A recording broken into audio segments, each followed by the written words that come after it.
अस्सलामुअलैकुम, आप देख रहे हैं के न्यूज HD। मैं हूं हारिस अली शाह गिलानी। चलते हैं आज की अहम खबरों की तरफ।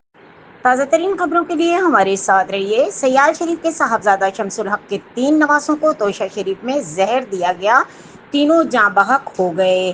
पी ऑफ सयाल शरीफ के साहबजादा शमसुल हक के 3 नवासों को तोनसा शरीफ में जहर दिया गया, तीनों जाँ बहक हो गए। तोनसा शरीफ 3 कमसिन बच्चों को जहर देने का शुबा। तीनों तोनसा शरीफ के रिहायशी ख्वाजा गयासुद्दीन के घर एक दिलखराश वाक़या पेश आया। अहले खाना के मुताबिक इनकी 3 बेटों मोइनुद्दीन उम्र 4 साल, गुल मोहम्मद उम्र 2 साल और मोहम्मद 8 अगस्त 2025 को अचानक बिगड़ गई।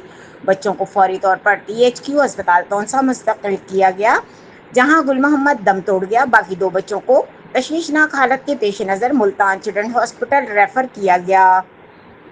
आज अस्पताल के जराये के मुताबिक मोहम्मद उमर मोइनुद्दीन भी जाँ बहक हो गए। वालिद ख्वाजा गयासुद्दीन ने खदशा जाहिर किया कि किसी नामालूम मुखालिफ ने इनके बच्चों को जहर दिया, जिसके बाइस ये सानहा पेश आया। पुलिस ने वाक़े की इत्तला मिलते ही कार्रवाई शुरू कर दी। तोनसा सिटी पुलिस SDPO और तोनसा की सरबराही में मौके पर पहुंच गए और अहले खाना से तफसीलात मालूम की। पुलिस के मुताबिक बच्चों का पोस्टमार्टम करवाया जाएगा और ज़ाब्ते के मुताबिक कानूनी कार्रवाई अमल में लाई जाएगी।